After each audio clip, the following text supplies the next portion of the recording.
اب نبی اکرم صلی اللہ علیہ وسلم کی مدنی زندگی شروع ہوئی۔ اس دور کو 3 حصوں میں تقسیم کیا جا سکتا ہے۔ پہلا دور، اس میں فتنے بپا کیے گئے، اندر سے رکاوٹیں کھڑی کی گئیں اور باہر سے آ کر دشمنوں نے مدینہ منورہ کو صفحہ ہستی سے مٹانے کے لیے چڑھائیاں کی۔ یہ دور صلح حدیبیہ ذی قعدہ 6 ہجری پر ختم ہو جاتا ہے۔ دوسرا دور، اس میں بت پرست قیادت کے ساتھ صلح ہوئی۔ یہ دور فتح مکہ 8 ہجری پر ختم ہوتا ہے۔ اس دور میں دنیا کے بادشاہوں کو دین کی دعوت دی گئی۔ تیسرا دور، اس میں اللہ کی مخلوق دین میں فوج در فوج داخل ہوئی۔ اسی دور میں مدینہ منورہ میں مختلف قوموں اور قبیلوں کے وفود آئے۔ یہ دور نبی اکرم صلی اللہ علیہ وسلم کی حیات مبارکہ کے آخری دنوں تک ہے، یعنی ربیع الاول 11 ہجری تک۔ مدینہ منورہ پہنچنے کے بعد نبی کریم صلی اللہ علیہ وسلم نے سب سے پہلے مسجد تعمیر کرنے کا فیصلہ فرمایا۔ جس جگہ آپ کی اونٹنی بیٹھی تھی وہ جگہ بنو نجار کے 2 یتیم بچوں سہل اور سہیل کی تھی۔ آپ نے اس زمین پر مسجد بنانے کا ارادہ فرمایا۔ آپ نے بنو نجار کے لوگوں کو بلا بھیجا۔ وہ حاضر خدمت ہوئے تو آپ نے ان سے مسجد کی تعمیر کی بات کی۔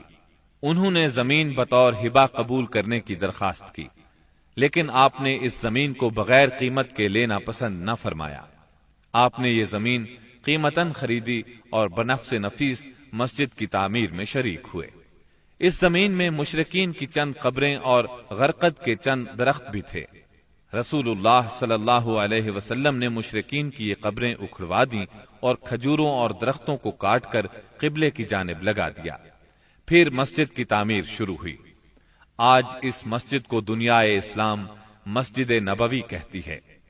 نبی اکرم صلی اللہ علیہ وسلم نے مسجد کے بازو میں چند مکانات بھی تعمیر کیے، جن کی دیواریں کچی اینٹوں کی تھیں۔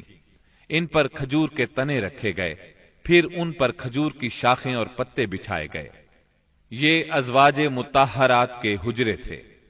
ان حجروں کی تعمیر مکمل ہو جانے کے بعد آپ صلی اللہ علیہ وسلم سیدنا ابو ایوب انصاری رضی اللہ عنہ کے مکان سے یہاں منتقل ہوئے۔ مسجد نبوی صرف اسلامی تعلیم کی ادائیگی کے لیے نہیں تھی، بلکہ یہ ایک یونیورسٹی تھی جس میں مسلمان اسلامی تعلیم حاصل کرتے تھے۔ اس مسجد کا صحن ایک ایسی جگہ تھی جس میں مدتوں جاہلانہ نفرت، عداوت، کشاکش اور باہمی لڑائیوں سے دوچار رہنے والے قبائل کے افراد اب میل ملاپ اور پیار و محبت سے بیٹھتے، دین کی تعلیم حاصل کرتے اور یہ تعلیم اپنی عورتوں تک پہنچاتے تھے۔ یہ ایک مرکز تھا۔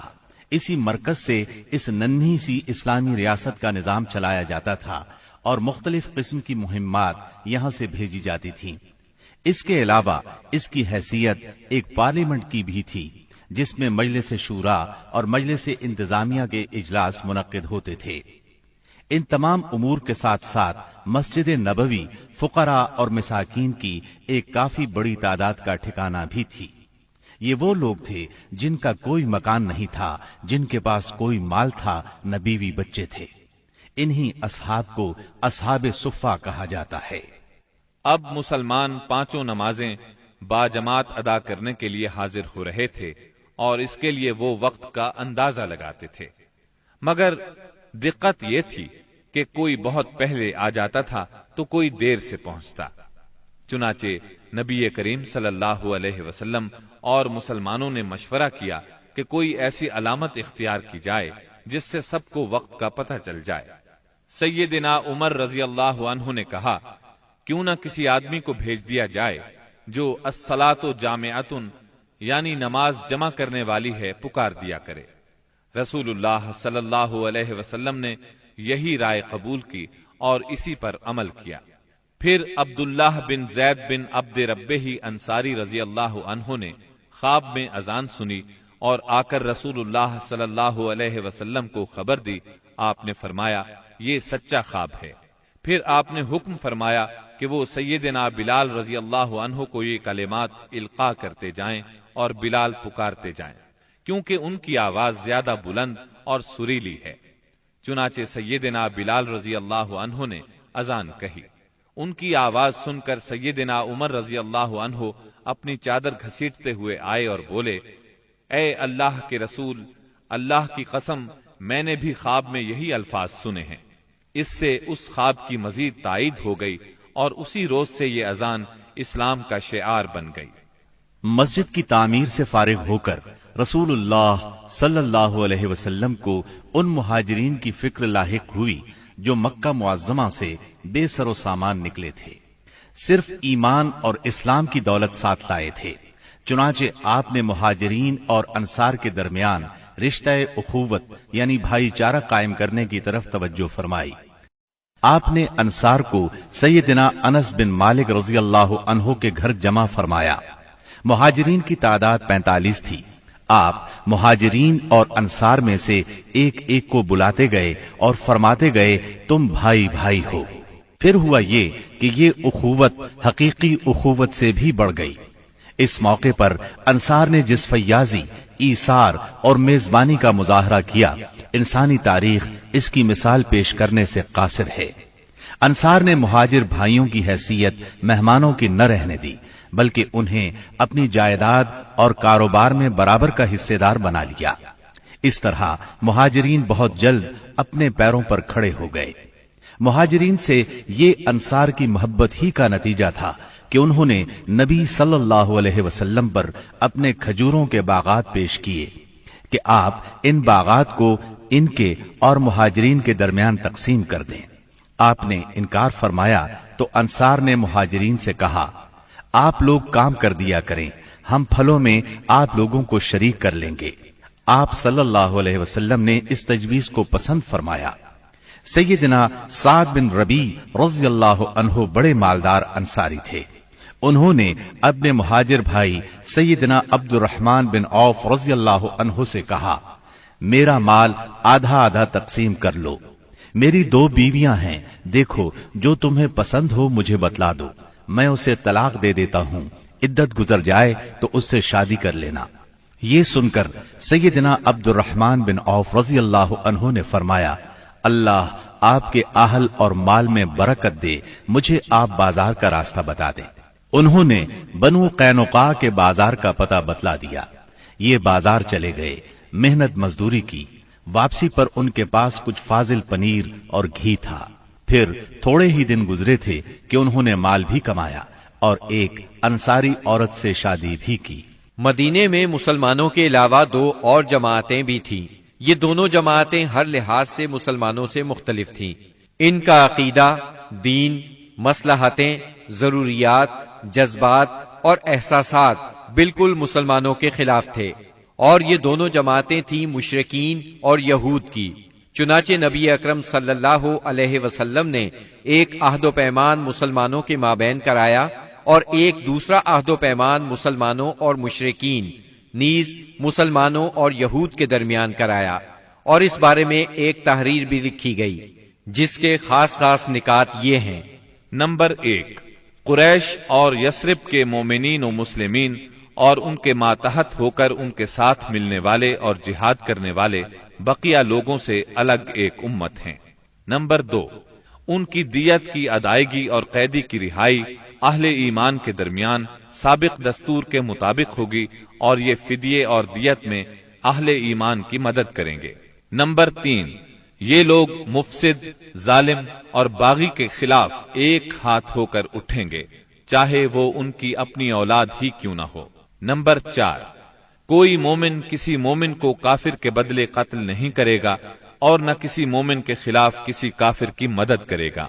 نمبر 5، اللہ کا ذمہ ایک ہے، لہذا ایک معمولی آدمی کا دیا ہوا ذمہ بھی سارے مسلمانوں پر لاگو ہوگا۔ نمبر 6، جو یہود مسلمانوں کے پیروکار ہو جائیں ان کی مدد کی جائے گی اور وہ دوسرے مسلمانوں کی طرح ہوں گے۔ نمبر 7، مسلمانوں کی صلح ایک ہوگی۔ نمبر 8، جو کسی مومن کو قصدن قتل کر دے اس سے قصاص لیا جائے گا، سوائے اس صورت کے کہ مقتول کے ولی راضی ہو جائیں، اور اہل ایمان پر ضروری ہے کہ سب قاتل کے خلاف اٹھ کھڑے ہوں۔ نمبر 9، کسی مومن کے لیے حلال نہیں کہ کسی ہنگامہ برپا کرنے والے یا بدعتی کی مدد کرے یا اسے ٹھکانہ مہیا کرے۔ نمبر 10، ان کے درمیان کسی بات میں اختلاف ہو تو اسے اللہ اور اس کے رسول کی طرف لوٹایا جائے گا۔ اس عہد و پیمان کے علاوہ نبی اکرم صلی اللہ علیہ وسلم نے مختلف اوقات اور موقعوں پر مسلمانوں سے اسلامی اخوت کا حق بھی بیان فرمایا۔ انہیں آپس میں تعاون، مدد، اتحاد و یگانگت، غم گساری اور خبر گیری کی ترغیب دی، یہاں تک کہ یہ اخوت تاریخ کی انتہائی بلندیوں تک پہنچ گئی۔ باقی رہے مشرکین تو ان کا معاملہ اور تھا۔ ان کی اکثریت اپنے سرداروں اور بڑوں سمیت مسلمان ہو چکی تھی، اور ان میں اتنی سخت نہیں تھی کہ مسلمانوں کے مقابلے میں کھڑے ہو سکیں، لہٰذا ان سے نبی اکرم صلی اللہ علیہ وسلم نے یہ عہد لیا کہ کوئی مشرک قریش کی جان و مال کو پناہ نہیں دے گا اور نہ کسی مومن کے آگے اس کی حفاظت کے لیے رکاوٹ بنے گا۔ اس عہد کے بعد ان کی طرف سے کوئی اندیشہ نہ رہا۔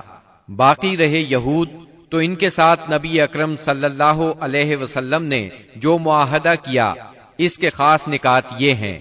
نمبر 1، یہود مسلمانوں کے ساتھ ایک امت ہوں گے، ان کے لیے ان کا دین اور مسلمانوں کے لیے مسلمانوں کا دین ہوگا، ان کے ذمے ان کا خرچ ہوگا اور مسلمانوں کے ذمے مسلمانوں کا خرچ ہوگا۔ نمبر 2، جو طاقت اس معاہدے کے کسی بھی فریق سے جنگ کرے گی یا یثرب پر حملہ کرے گی، سب آپس میں اس کے خلاف تعاون کریں گے اور ہر ایک اپنی جانب کا دفاع کرے گا۔